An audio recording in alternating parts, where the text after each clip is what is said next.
जय सिया राम भक्तों, सुना जाता है कि जब किसी भी मूर्ति की प्राण प्रतिष्ठा करते हैं तो कहते हैं कि प्रथम दिन उस मूर्ति के सामने रखा गया शीशा अपने आप टूट जाता है। किसी मूर्ति की प्राण प्रतिष्ठा करना विभिन्न चरणों का एक समूह है। इसमें से आखिर चरण के दौरान प्राण प्रतिष्ठा के दौरान मूर्ति के समक्ष एक दर्पण रखा जाता है और नेत्र खुलते ही वह दर्पण टूट जाता है। क्या आपने कभी सोचा है कि ऐसा क्यों होता है? सनातन धर्म की अनेक मान्यताओं में मूर्ति पूजा का विधान है।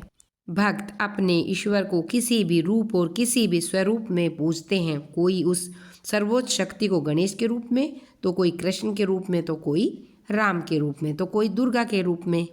मूर्ति पूजा की स्वीकार्यता ने ईश्वर की भक्ति को बहुत आसान और सहज कर दिया, क्योंकि निराकार स्वरूप में पूजना वाकई कठिन है।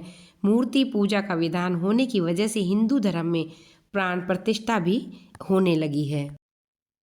प्राण प्रतिष्ठा भी एक अलग विशेष महत्व रखती है। जिस मूर्ति में प्राण प्रतिष्ठा होती है वह किसी भी भक्त के लिए स्वयं भगवान के रूप में स्वीकार करके उसे सहज करती है।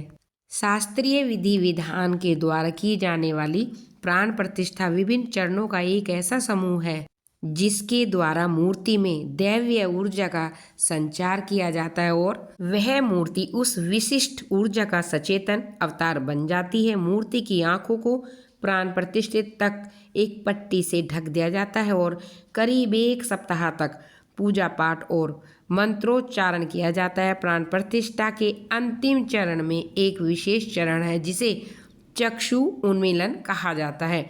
जब यह प्रक्रिया पूर्ण होती है तब देवता के नेत्र खोले जाते हैं। अपनी उस दृष्टि से देवता आशीर्वाद देना आरंभ करते हैं। जब देवता की आंखें इस प्रकार खोली जाती हैं तब उसे मूर्ति के सामने एक दर्पण रखते हैं।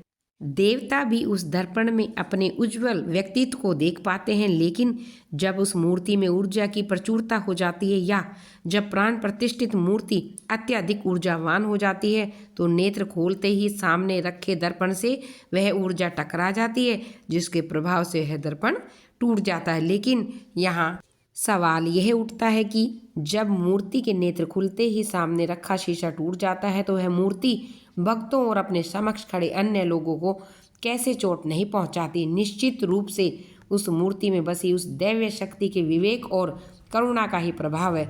विशेषज्ञों के अनुसार भक्त के दर्शन करने के भाव भिन्न भिन्न होते हैं।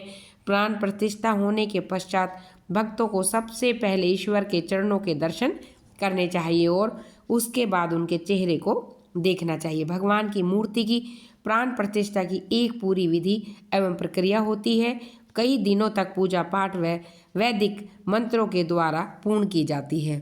कई जगह पर मूर्ति में प्राण प्रतिष्ठा के दौरान शीशा नहीं रखते।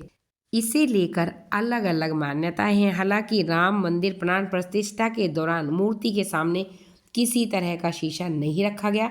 प्राण प्रतिष्ठा कराने के लिए वैदिक मंत्रों का उच्चारण किया गया। प्राण प्रतिष्ठा के बाद मूर्ति की झलक देखने लायक होती है। इसके बाद मूर्ति भव्य हो जाती है, उसका स्वरूप बदल जाता है। जय सिया राम। आज की वीडियो में बस इतना ही। आपको मेरी वीडियो कैसी लगी आप मुझे कमेंट बॉक्स में अवश्य लिख कर बताएं।